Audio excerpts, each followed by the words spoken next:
नमस्ते, आप देख रहे हैं एशिया न्यूज़ इंडिया। मैं हूं आरती। अजय देवगन और किचा सुदीप की बहस में अब बीच में कूदी कंगना रनौत, बयान हो रहा वायरल। एक्ट्रेस ने इन दिनों की बहस पर ऐसी बात कह दी कि हो जाएंगे आप सुनकर हैरान।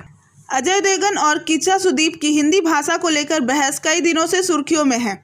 अब इस मुद्दे पर बेबाक कंगना रनौत ने अपनी राय रखी। कंगना अपनी मच अवेटेड फिल्म धाकड़ का ट्रेलर लॉन्च करने पहुंची थी। इस मौके पर कंगना ने इस मुद्दे पर अपनी राय रखी। राष्ट्रभाषा संस्कृत होनी चाहिए। कंगना रनौत ने कहा, भारत में अलग अलग जाति, प्रांत और भाषा के लोग हैं। उसे एक डोरी से बांधने के लिए कोई एक कड़ी चाहिए और इसलिए संविधान में हिंदी को राष्ट्रभाषा बताया गया है। तमिल भाषा हिंदी से भी पुरानी है, लेकिन उससे भी ज़्यादा पुरानी संस्कृत है।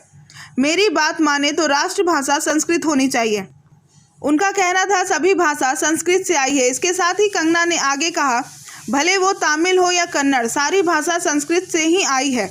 संस्कृत को राष्ट्रभाषा न बना के हिंदी को क्यों बनाया, उसका मेरे पास जवाब नहीं। जो यह डिमांड कर रहे हैं वो संविधान की आलोचना कर रहे हैं। जब दूसरी भाषा की मांग करते हैं तो आप भाषा की नहीं, लेकिन सेंट्रल गवर्नमेंट के फैसले की आलोचना कर रहे हैं। आप संविधान और सरकार की आलोचना कर रहे हैं। अंग्रेजी अब बन चुकी है कड़ी। एक्ट्रेस ने कहा, इंग्लिश सबको जोड़ने वाली एक कड़ी बन चुकी है। हमारे देश में भी हम इंग्लिश इस्तेमाल करते हैं बातचीत करने के लिए। तो क्या भाषा अंग्रेजी होनी चाहिए बातचीत करने के लिए, या हिंदी या तमिल और संस्कृत, उसके बारे में सोचना नहीं चाहिए।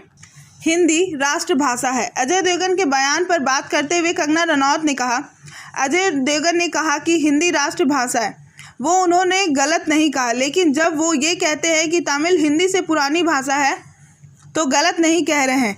अगर मेरी बात माने तो संस्कृत को राष्ट्रभाषा बनाना चाहिए और स्कूलों में कंपलसरी करना चाहिए। पूरे भारत में रिलीज़ होगी धाकड़। धाकड़ फिल्म के बारे में बात करते हुए कंगना रनौत ने कहा, हम धाकड़ को तमिल, तेलुगु और कन्नड़ में डब करने वाले हैं। ये मूवी पूरे भारत में रिलीज़ होगी। बाकी की तमाम खबरों के लिए जुड़े रहें एशिया न्यूज़ इंडिया के साथ। धन्यवाद।